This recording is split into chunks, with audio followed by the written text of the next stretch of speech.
অসমীয়া ভাষা আচলতে চৰ চাপৰি লোকেহে জীয়াই ৰাখিছে। অসম সাহিত্য সভাৰ সভাপতি ডক্টৰ বসন্ত কুমাৰ গোস্বামীয়ে যোৱাকালি এই মন্তব্য কৰাৰ পিছত ইতিমধ্যে সমগ্ৰ অসম জুৰি ধুমুহাৰ সৃষ্টি হৈছে। বৌদ্ধিক সমাজে এই কথাৰ তীব্ৰ বিৰোধিতা কৰিছে আৰু তাৰ মাজতে মই বৰ্তমান উপস্থিত আছোঁ উত্তৰ গুৱাহাটীৰ আউনীআটী সত্ৰত আৰু মোৰ সৈতে আছে আউনীআটী সত্ৰৰ সত্ৰাধিকাৰ তথা সত্ৰীয়া সংস্কৃতিৰ বিশিষ্ট সাধক কবি সাহিত্যিক ডক্টৰ পীতাম্বৰ দেৱ গোস্বামী। মই তেখেতৰ পৰা পোনপটীয়াভাৱে তেখেতৰ পৰা ভাষ্য ল'বলৈ যত্ন কৰিম। প্ৰভু, মই আপোনাৰ ওচৰলৈ পোনপটীয়াভাৱে আহিছোঁ যিহেতু অসম সাহিত্য সভাৰ সভাপতি ডক্টৰ বসন্ত কুমাৰ গোস্বামীয়ে যোৱাকালি মন্তব্য কৰিছিলে যে চৰ চাপৰি লোকে আচলতে অসমীয়া ভাষা জীয়াই ৰাখিছে আৰু তেখেতসকলৰ ল'ৰা ছোৱালীয়ে আচলতে অসমীয়া মাধ্যমৰ বিদ্যালয়ত পঢ়া শুনা কৰে।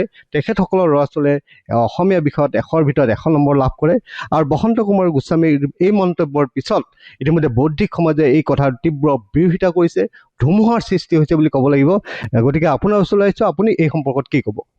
হয়, ডক্টৰ বসন্ত কুমাৰ গোস্বামীয়ে কালি যি মন্তব্য কৰিছে অসমৰ ভাষা সংস্কৃতিৰ ওপৰত, এয়া উদ্ভট মন্তব্য। কিয় তেখেতে তেনেকৈ ক'লে আমি একো বুজি পোৱা নাই।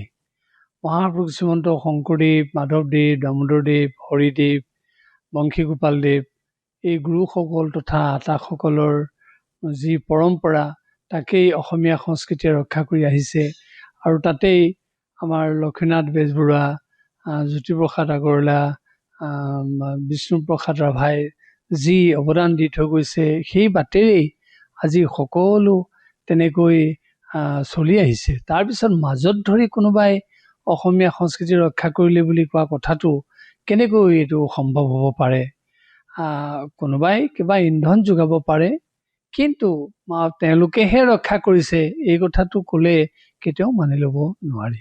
আৰু তেখেতে আৰু এটা মন্তব্য কৰিছে যে চৰ চাপৰিৰ লোকসকলৰ সন্তানসকলে আচলতে অসমীয়া মাধ্যমত পঢ়া শুনা কৰে, তেখেতসকলৰ ল'ৰা ছোৱালীয়ে 100ৰ ভিতৰত 100 নম্বৰ লাভ কৰে। এই সম্পৰ্কত কি ক'ব? আমি তাকে কৈছোঁ যে আমি আউনীআটী সত্ৰৰ পৰা হাইস্কুল শিক্ষান্ত পৰীক্ষাত যি সংস্কৃতৰ সৰ্বোচ্চ নম্বৰ পায় তেওঁলোকক আমি গোবিন্দ স্বৰ্ণ পদক দিওঁ। আগতে আমি 2টা 3টা 4টা 5টালৈকে দিছোঁ, এইবাৰ 47জনে পাইছে। গতিকে অকল চৰ অঞ্চলৰে যদি হয় এই ল'ৰাবোৰ ক'ৰ?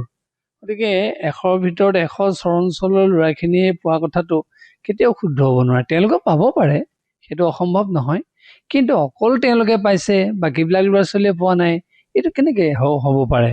মানে কিমান মেধাৱান ল'ৰা ছোৱালী আমাৰ আছে আৰু কেনেকৈ ইমান সুন্দৰকৈ তেওঁলোকে পঢ়া শুনা কৰি তেওঁলোকৰ সেই পৰিচয় প্ৰদান কৰিছে, আমি নিজেই এইবিলাক দেখি আছোঁ। গতিকে তেখেতে কিয় এনেধৰণৰ কথা কৈছে আমি আচৰিত হৈছোঁ আৰু এয়া সঁচাকৈয়ে অসমীয়া জাতি সংস্কৃতিৰ বাবে এক উদ্ভট মন্তব্য। আপুনি যদি একে আখৰে ক'ব লাগে তেতিয়া কি বুলি ক'ব? উদ্ভট মন্তব্য। নিশ্চিতভাৱে ডক্টৰ বসন্ত কুমাৰ গোস্বামীৰ যি মন্তব্য সেই মন্তব্যৰ পিছত আউনীআটী সত্ৰৰ সত্ৰাধিকাৰ ডক্টৰ পীতাম্বৰ দেৱ গোস্বামীয়ে একে আখৰে উল্লেখ কৰিছে এয়া উদ্ভট মন্তব্য।